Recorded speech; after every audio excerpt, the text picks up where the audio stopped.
honorable head teacher, honorable member of the association, and my colleague take my salam and congratulations. At present, in front of the audience, the student of Narishwari Agusto Pilot Girls High School will take my love and congratulations. আজ আমরা এখানে সমবেত হয়েছি একজন senior শিক্ষক জনাব মোহাম্মদ সুলেমান আলীর চাকরি থেকে অবসর নেওয়ার বিদায় অনুষ্ঠানে। এরূপভাবে আমাদের প্রত্যেককে একদিনে বিদ্যালয় থেকে বিদায় নিতে হবে। আমরা শিক্ষকতা একটি মহান পেশা। দুনিয়াতে আর এমন কোনো পেশা নেই যা সম্মানের দিক থেকে শিক্ষকতা পেশার সমান। শিক্ষকরা সোনার মানুষ গড়ার কারিগর। একটি দেশ, জাতি ও সমাজ তার ভবিষ্যৎ প্রজন্মকে যে বিশ্বাস, মূল্যবোধ, দেশপ্রেম, নৈতিকতা নিয়ে গড়ে তুলতে চান, সে কাজটি সম্পূর্ণ করেন এই শিক্ষক সমাজ। Teachers are the messenger of Allah. A teacher is the guardian of a nation.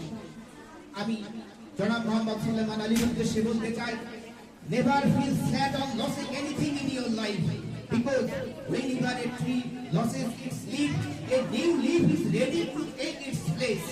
অর্থাৎ আপনার জীবনের কোনো কিছু হারানোর জন্য কখনো দুঃখ বোধ করবেন না, কারণ যখনই একটি গাছ তার পাতা হারায়, একটি নতুন পাতা তার জায়গা নিতে প্রস্তুত হয়। আমাদের সম্মানিত সভাপতি সহ এই পৃথিবীতে আপনারা সফল মানুষ, তাই আমার দৃষ্টিতে আমি বলতে চাই, every successful person has a painful story, every painful story has a successful ending. Accept the pain and get ready for success. অর্থাৎ প্রতিটি সফল ব্যক্তির একটি বেদনাদায়ক গল্প আছে, প্রতিটি বেদনাদায়ক গল্পের একটি সফল সমাপ্তি আছে।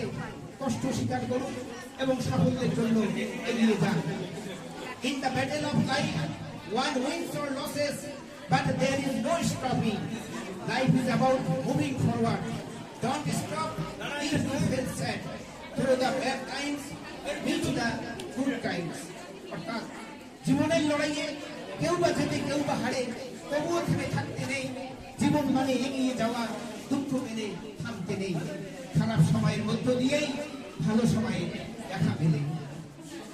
আমাদের সম্মানিত প্রধান শিক্ষকদের মনোযোগ আকর্ষণ করে আমি বলতে চাই, you don't have to be soft forever. Sometimes you have to be like hard iron. Otherwise, everyone will think of soft ground and trample it with their feet. অর্থাৎ চিরকাল নরম থাকতে নেই, কখনো কখনো শক্ত লোহার মতো হতে হয়, না হলে সবাই নরম মাটি ভেবে পা দিয়ে পিষে চলে যাবে।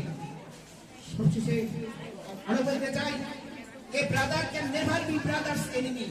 At home, when any devil woman comes to be wife, then the extreme trouble of brother with brother begins.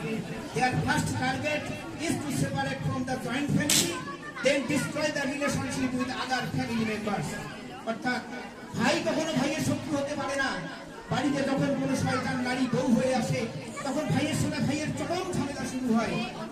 তাদের প্রথম টার্গেট যৌথ পরিবার থেকে আলাদা হওয়া, তারপর পরিবারের অন্য সদস্যদের সাথে সম্পর্ক নষ্ট করা। চাকরির নিয়মের কাছে আমরা সবাই বাধা।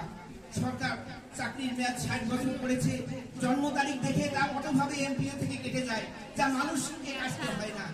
সরকার পরিবর্তন চায় যাতে পরবর্তী প্রজন্ম চাকরির সুযোগ পায়। আজ আমরা বাংলাদেশের মানুষ অন্তর্বর্তীকালীন সরকারের অধীনে বসবাস করছি, যার সুযোগ করে দিয়েছে ছাত্র সমাজ তাদের জীবন উৎসর্গের মধ্য দিয়ে। ISPR অর্থাৎ ইন্টার সার্ভিসেস পাবলিক রিলেশন, আন্তঃবাহিনী জনসংযোগ পরিদপ্তর, প্রতিরক্ষা মন্ত্রণালয় সার্বিক তত্ত্বাবধানের মাধ্যমে বাংলাদেশের চেঞ্জ এনে দিয়েছে। এটি কিন্তু সহজেই আসেনি, তাই আমি বলতে চাই, change is not always easy and it's not always simple, but with enough dedication any habit can be reshaped. So if you really want it, becoming the best version of yourself, get up today and start working on it. I promise you will get there.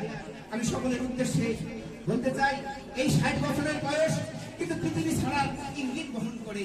তাই আমি বলছি, life is one. Where is your life? Where is your position in this life? Look at yourself. If it is not, why are you sitting idly? Learn to live among the people. Because life is like a notebook. 2 pages are already written by Allah. First page is birth and the last page is death. The pages in between are empty. Fill them with smile and laugh. Remember, if Allah is only one powerful. He can do everything. Nothing is impossible for him. He can destroy the world within 1 second. So we should pray to him because he is our creator. So I invite all of you to pray 5 times daily. এই বিদায় অনুষ্ঠানে অনেক কিছু বলা থাকলেও বলার ভাষা নেই, কারণ এটা এমনই একটি বিদায়। আমরা এই স্কুলে থেকে আমরা চিরজীবনের জন্য হারিয়ে ফেলেছি 3জনকে, আর এনাকে আমরা তার 60 বছরের চাকরি জীবনের অবসর দিতে যাচ্ছি। তেনার জীবন সুন্দর হোক, তিনি সুস্থ থাকুক এই কামনা করে আমি আমার বক্তব্য শেষ করছি। খোদা হাফেজ। ধন্যবাদ হাসান স্যারকে তার সেই বিদায় ভাষণ